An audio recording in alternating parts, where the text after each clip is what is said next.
Well, good morning, Red Shirt Patriots.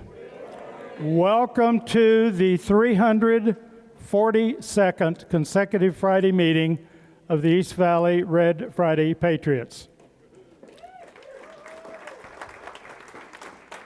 We are definitely elated to have you join us this morning as we demonstrate our solidarity and support for America's deployed warfighters. So thank you for your loyal support. There are 107 of you here present this morning. Nice turnout. Last Friday in my opening comments, I emphasized the importance of volunteerism and its impact on so many aspects of our lives. Because without volunteers willing to give of their time and effort and devotion to countless initiatives, where would we be? Were it not for volunteers driving these programs, many of the organizations would simply vanish. I know that many of you here are involved with organizations where you give freely of your time and your energy in support of honorable and meaningful causes, and for that, I applaud you. You know, I find it admirable that so many folks in our veteran community find a way to give back to those in need, whether here at home or abroad. They give back to those in distress or those who have suffered traumatic experiences. Have you ever noticed that when it comes to lending aid to their fellow man, a large number of those offering their help are veterans? Now, we're all aware that in more recent years there have been numerous natural disasters around the world that have been devastating for those affected. Some of those natural disasters include severe storms, tornadoes, hurricanes, flooding across the U.S., wildfires in North America, earthquakes in Myanmar and Thailand. Other notable events include a cholera outbreak in Ghana and various flood and severe storm events across multiple countries, much less the ongoing war in multiple regions around the world. It seems never ending. Well, we are privileged to have as a member of our Red Friday Patriots group a gentleman and his wife who are often dispatched to the heart of those areas that are affected by disaster. Since 2022, he has personally made 7 trips to Ukraine, visiting more than a dozen cities there, not as a member of our armed forces from which he is retired, but as part of his current work with the Billy Graham Evangelistic Association's Rapid Response Team. I refer to a man and his wife who many of you know. They routinely attend our Red Friday assemblies when they are not dispatched around the world following both man-made and natural disasters. I'm speaking of Major Jo Rozier, United States Marine Corps retired, and his wife Susan, who herself is an 8-year United States Air Force veteran. Jo and Susan, will you raise your hands, please?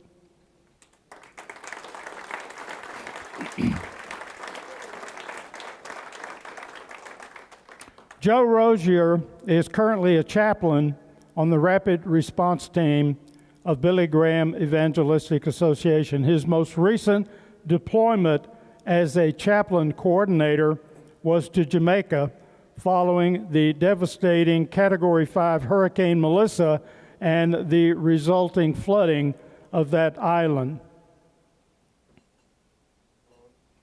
Melissa made landfall on October 18, resulted in 102 fatalities, 27 missing, $10 billion in damage. Let's review how a sister volunteer organization of the Billy Graham Rapid Response Team, Samaritan's Purse, responded to that hurricane.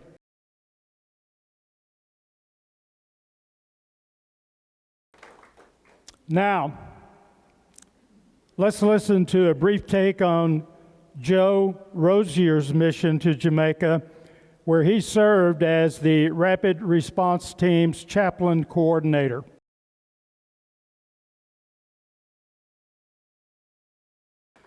Jo, Susan, thank you for your selfless contributions in bringing comfort to your fellow man in their time of need. Thank you very, very much.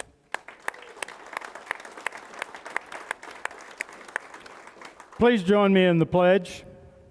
I pledge allegiance to the flag of the United States of America and to the republic for which it stands, one nation under God, indivisible, with liberty and justice for all. Thank you. Thank you. We do have a few guests this morning that I would like to introduce. Erwin Williamson. Where is Erwin? Right back here, center. Erwin? There we go. Erwin, you are a United States Army veteran who served 1969. I'm a Canadian. You're a Canadian.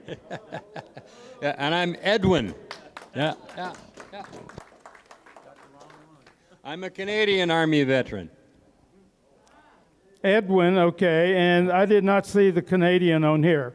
So you are here as a winter visitor, or are you here? I'm a snowbird. I come down here for 5 months every year. Been doing it for 15 years. Stayed in several places around here. Now I've been in Leisure World for 5 years. So Superb. we bought a house there. So Superb. Yeah. So you served with the Canadian Army. Yes, I started out with transport, and then I went for a senior NCO course. Halfway through it, graduated university, and I got Mustanged, or we called it CFR, commissioned from the ranks. Yes.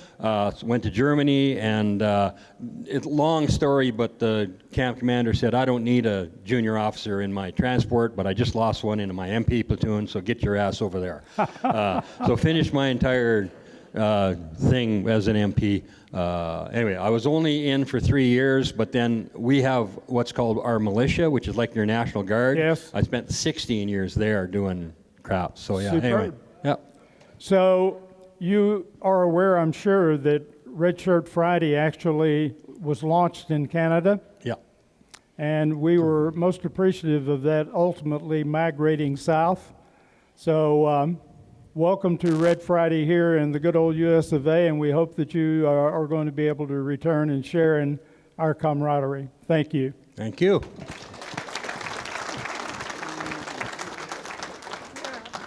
And Dennis I'm Shep. the one with the good handwriting. Dennis Shep. That's me. Dennis, you have absolutely fantastic handwriting. Without He's got grade 12, he did grade 6. Edwin, you need a refresher course. Yeah, he does. 4 years of medical school. There you go. Yeah, that's why the right handwriting's bad. So, Dennis, you too were in the British Canadian forces as a medic from 1973 to 1980. That's correct.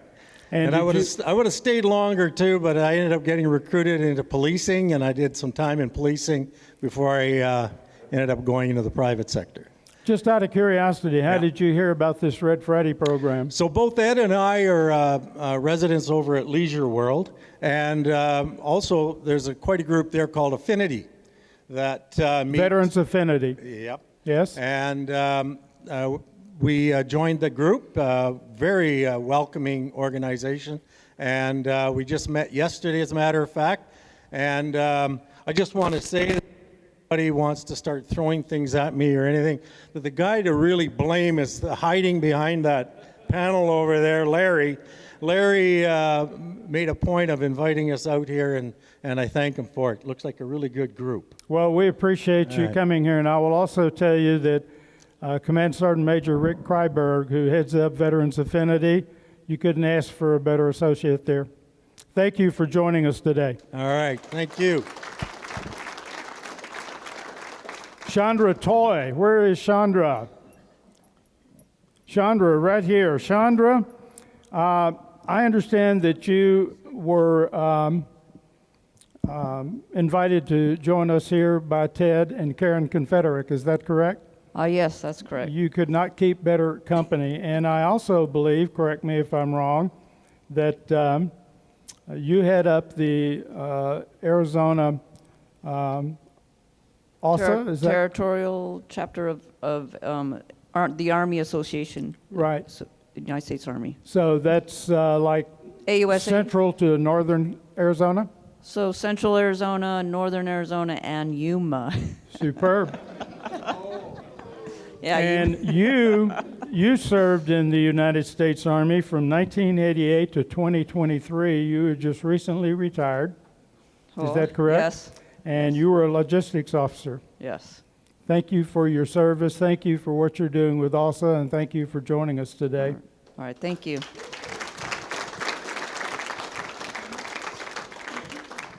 And Jim Richardson. Jim, where are you? Right there. All right. Jim is also a guest of Ted and Karen Confederick. And Jim, tell us a little bit about yourself. Are you here full time? I am not. I used to live in Arizona for about 52 years, so that makes me a native transplant. 52 years, and Yeah. you left? Had to. Leavenworth called.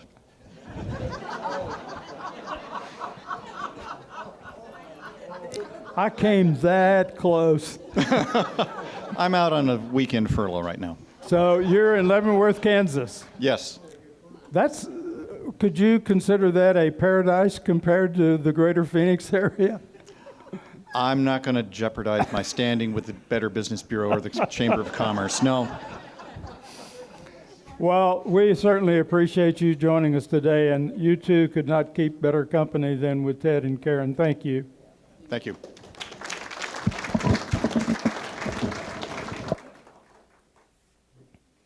And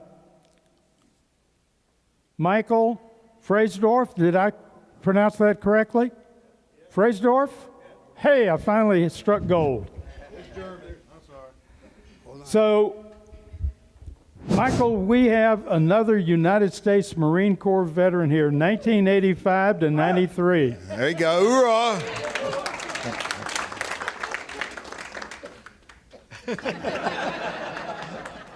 You were a machine gunner, Right, right. and was that as a ground pounder, or were you As a grunt. on a mobile vehicle? Oh no, we on foot all the time. You were true grunt. You're right. Oh yeah. So you were in for 8 years. Yes, sir. So what discouraged you from leaving the United States Marine Corps? There are some things that happened in my life, unmentionables, and yeah, I did not see it longer. Leavenworth? I ain't gonna say nothing about that. The wife's here, so yeah. But yeah. But you are a guest of Joe and Yes, sir. Susan, is that correct? Yes, sir. We're certainly glad to have you with us today. Thank you for joining us. Thank you for your service. Yes, sir. Thank you. And Walter Gramata? Walter, where are you? Walter, right back here. What do you want me to say? Anything. You can sing the Star Spangled Banner. Yeah, let go. No, of it. no, no. Oh, you gotta hold it. I have to hold it. Walter is a United States Navy veteran, is that correct? Oh, that's correct. And you were actually a Navy pilot. Unfortunately, yes. What type of aircraft did you fly? Well, I wasn't too smart. I flew the largest jet airplane off a carrier that didn't have ejection seats in it. Was that in order to minimize weight? That's no dispersion to the officers because I had a master chief in my right seat that wasn't too bright either.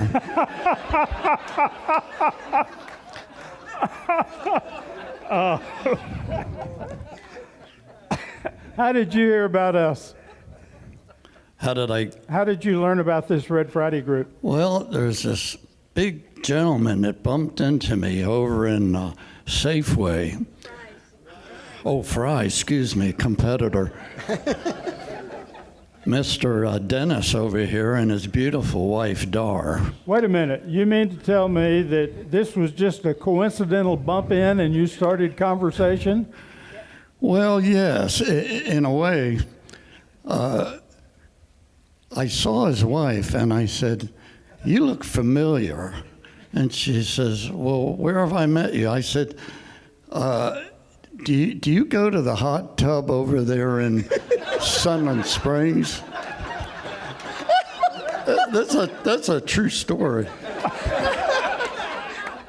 But then when I saw how big this guy was, I denied it, and it denied the whole thing. So.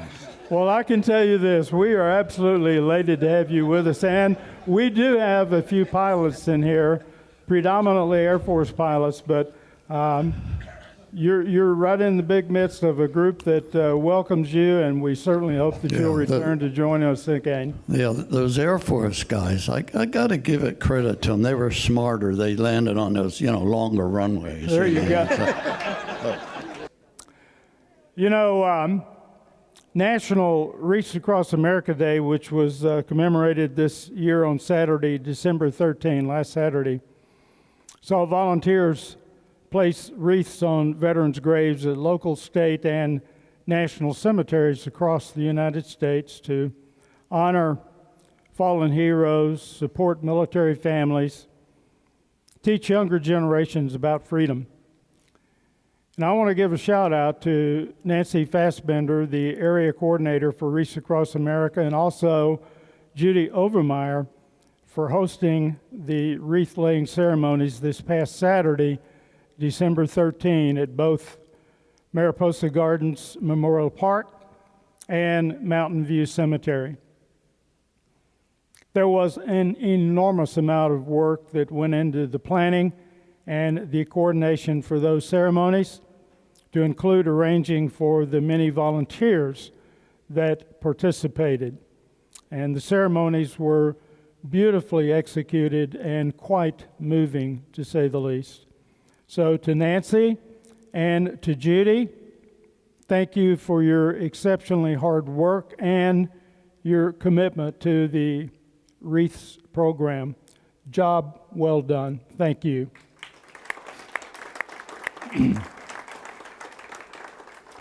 Now, folks, I have on good authority a notification that this Red Friday group can expect a surprise inspection scheduled for Christmas Eve, 24 December 2025, from 2300 hours through 25 December 2025, 0300 hours. Rumor control, or lack thereof, has confirmed that Major General Claus, yes, that's Claus, beard within regulation pending waiver, will be conducting a no-notice inspection during the hours of darkness, Christmas Eve, leading into Christmas Day. Per G3 operations, he is not on the training calendar. And per division headquarters, he works in mysterious ways. Per the Criminal Investigation Division, nobody knows how he keeps getting past that wire without signing in at the charge of quarters desk. But you can expect the following: 24 December, 2300 hours, Major General Claus will be airborne. Literally. Reports indicate that night optical observation devices are not required. He brings his own illumination. On 25 December at 0100 hours, Major General Claus will infiltrate via a high-speed, low-drag, quad-hoofed mobility platform. And on 25 December at 0130 hours, Random barracks layout inspections will be conducted. You are encouraged to have your wall locker squared away, your boots aligned, and absolutely no contraband energy drinks forming a defensive perimeter around your bunk. At 0200 hours, a physical training test may occur. And no, we don't know which events will occur. Last year involved rucks, chimneys, and spirited vertical movements. 0300 hours. You can expect that Major General Claus will drop motivational packages. If your room is trashed, you may expect a counseling statement instead. Now, here's a few things to keep in mind. Major General Claus is authorized to bypass all security checkpoints on account of being a Major General. He will know if you failed to sweep under your rack, so don't test him. Military police personnel have been instructed not to engage the reindeer. That was a one-time incident, and the staff judge advocate is still dealing with that. So here's the bottom line. Clean your rooms, secure your gear, tighten up your formations. The old man in the maroon beret, AKA Airborne Daddy, is wheels up and watching. Now, this memorandum was supposedly signed by the division staff, probably. Or maybe it was signed by Specialist Wi-Fi, who heard it from Corporal Kitchen, who absolutely overheard the S2 staff sergeant talking near the coffee break room, who heard it from his wife who works at the post exchange. Regardless, be on the alert.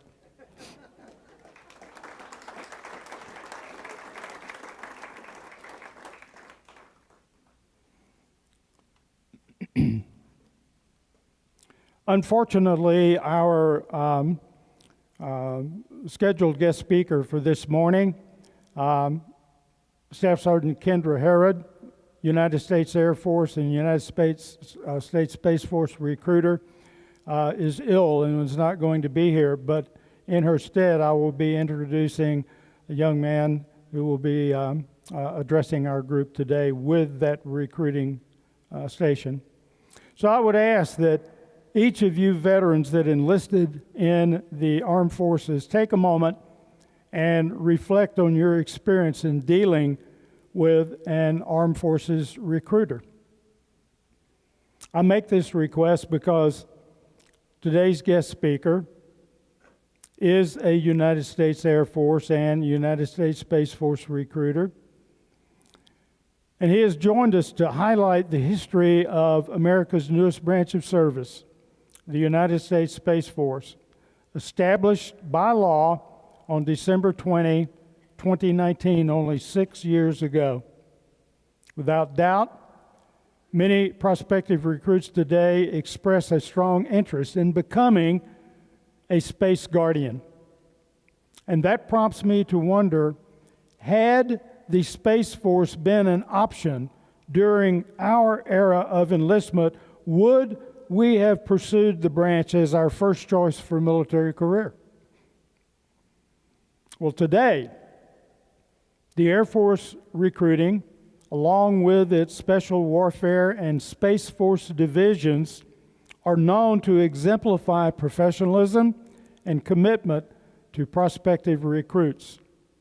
More specifically, the United States Air Force 362nd Recruiting Squadron, with a station located in Glendale, where our guest speaker today actually reports, stands out for its welcoming atmosphere, characterized by knowledgeable and approachable recruiters who prioritize the needs of individuals considering a career in the United States Air Force and Space Force.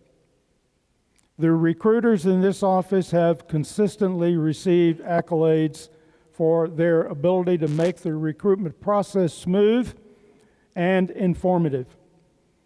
Their dedication is evident in the personalized guidance they provide, ensuring that each potential recruit feels supported and informed at every step of the enlistment journey. This commitment to excellence, coupled with a strong sense of community, makes the Air and Space Force Recruiting Office not just a place to enlist, but a supportive hub for those embarking on a military career. Overall, the Air and Space Force Recruiting Office is dedicated to shaping the future of the Air Force by providing a positive, informative, and professional experience for all prospective recruits.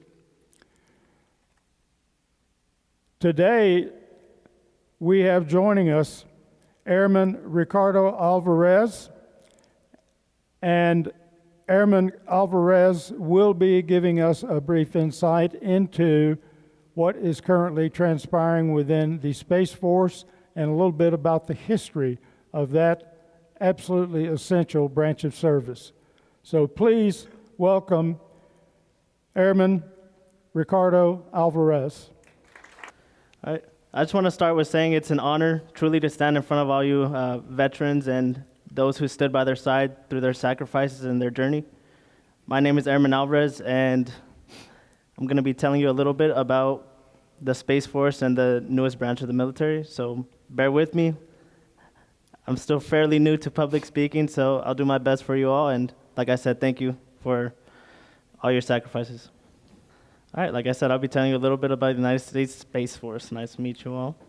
And we're going to start with an introduction to the Semper Supra, which is the official model of the Space Force. So it's about a 2.5-minute video just giving you a little insight on it.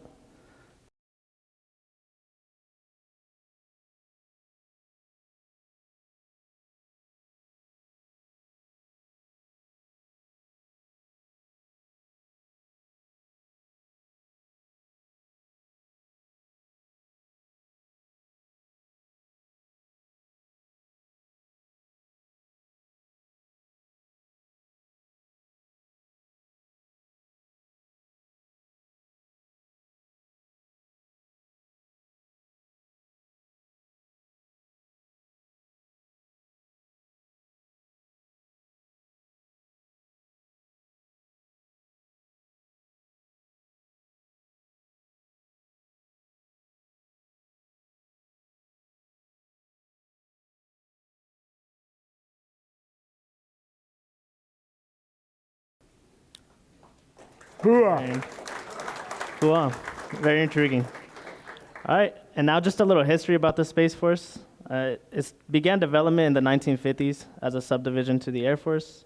Early space programs like the Western Development Division developed satellite capabilities for surveillance, communication, and navigation. Within the late 1950s, you had the launch of NASA. And within the 1960s, we had the Cold War, which ultimately led to 1982, the Air Force establishing Space Command. And then 3 years later, in 1985, President Reagan created the U.S. Space Command alongside ADSPC, highlighting space military's importance. What follows that is 1991. Space-based assets proved critical, leading to Gulf War being called the first space war. And in 2001, a report warned of growing threats in space, recommending reorganization, but plans were delayed by the war on terror.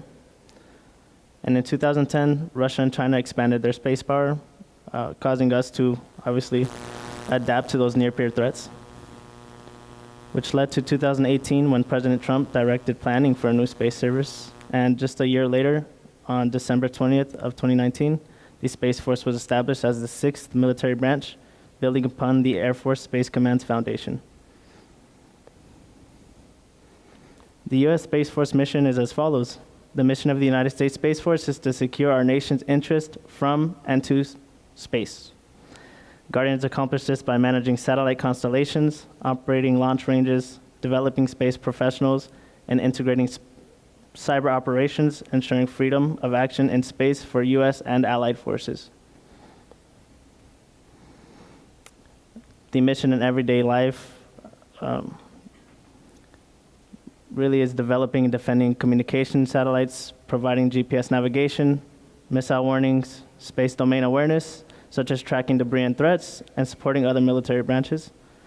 They consolidate space functions previously scattered across the Army, Navy, and Air Force into one service to improve efficiency and focus. Yes, yes. And the core values can be seen as the 4 C's, which include character, connection, commitment, and courage. And just some fun facts. There's currently, is it already up there? Oh, they were supposed to pop up, and I was going to engage with you guys, but unfortunately, there is currently 9,600. I'm guessing they rounded up on this presentation, people within the Space Force. And the Semper Supra motto means always above. And it's true that Guardians can be sworn in from space, which I thought was pretty interesting. So, yeah. Get on that team's meeting in space, and now you're sworn in. So that's always cool. The sky is no longer the limit, and Semper Supra. On the screen is any information, just in case anyone has any interest or knows anybody with interest to join. And once again, I thank you all for having me on this stage, and it really is an honor to be in front of all you. Thank you.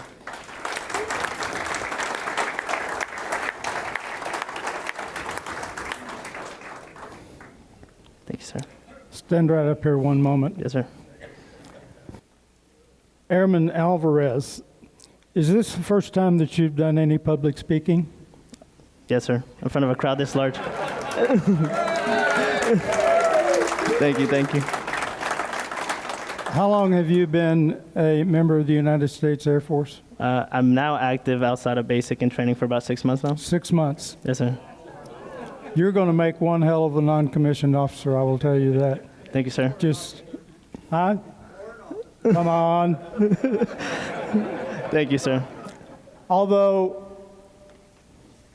we had originally planned to present this certificate of appreciation to the Staff Sergeant who was originally going to be here, Staff Sergeant Herod. Yes, sir. I'm going to send this directly to you with your name on this, okay? And I just want to let you know that we appreciate very much so your stepping in at last minute. So this is what your certificate is going to state.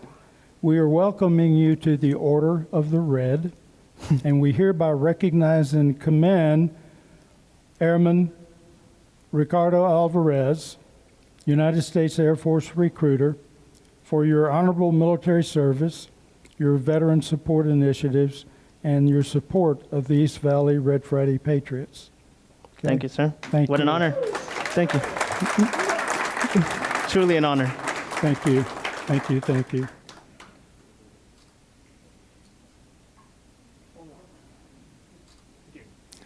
But one thing you are going to leave with today, and that is we have a Red Friday lapel pin that you will see a number of our folks out here that are wearing quite proudly.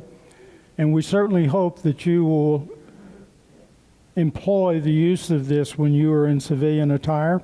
Of course. And that you will report back to us on any and all recruits that you've had for our Red Friday group. Yes, sir. Of course. Once again, thank you. Thank you. You're a gentleman and a scholar. Appreciate you very much. It was an honor. Thank you all. Just a couple of notes relevant to the Space Force. As a new military branch of service, the United States Space Force will leverage the Department of Air Force for more than 75% of its enabling functions to significantly reduce costs and avoid duplication. That's a great gift for the Space Force birthday. The Department of Air Force will provide support functions that include logistics, base operating support, IT support, audit agencies, and other critical functions. Now, since this new branch of service is actually a spinoff of the United States Air Force, and the United States Air Force is a spinoff of the United States Army,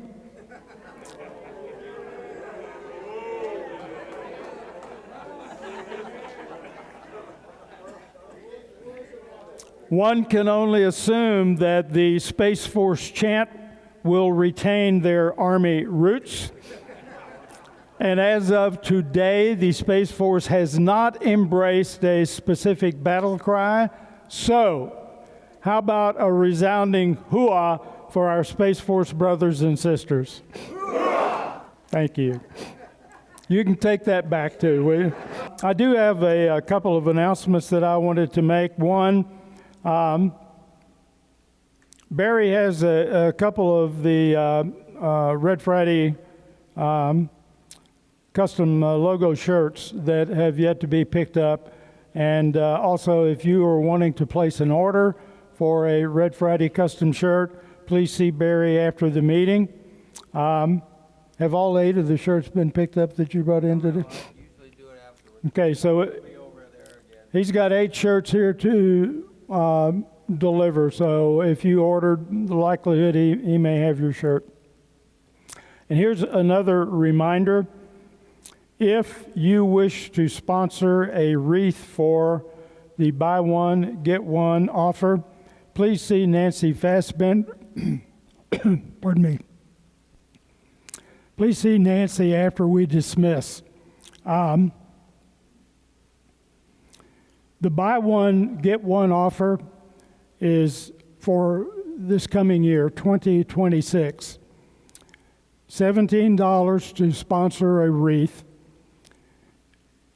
And then Wreaths Across America will replicate that and offer a free wreath that will be placed on a veteran's grave as well during the December ceremonies of this coming year. Here's the issue. I sent out a broadcast email on this yesterday. If you wish to participate in the buy one, get one, it ends on December 30. It must be done very quickly, and there are a couple of ways that can be done. You can get with Nancy, and she'll take your order, or you can go online to Wreaths Across America, and you can sponsor a wreath online there. $17 per wreath. Buy one, get one, so long as that order is in by December 30. Next Friday, December 26th, we are open for business as usual, the day following Christmas. So I certainly hope that if you have no other plans, that you will join us next Friday as well. I'm open to anything that is gift wrapped. And last but not least, Hank and I wish for each of you a very, very merry and healthy Christmas. Enjoy the season with friends, family, and please, please lay off the eggnog. To our guests that have joined us today, to you, Airman Alvarez, as our guest speaker, we sincerely hope that you'll join us and share in our camaraderie and support our mission. Please know that you'll always be welcome at our Red Friday assemblies. And as a final reminder, let's not overlook the importance of our Red Friday mission to keep our deployed warfighters in our thoughts and prayers and continue to demonstrate our support for these fine men and women. Enjoy your weekend and Merry Christmas.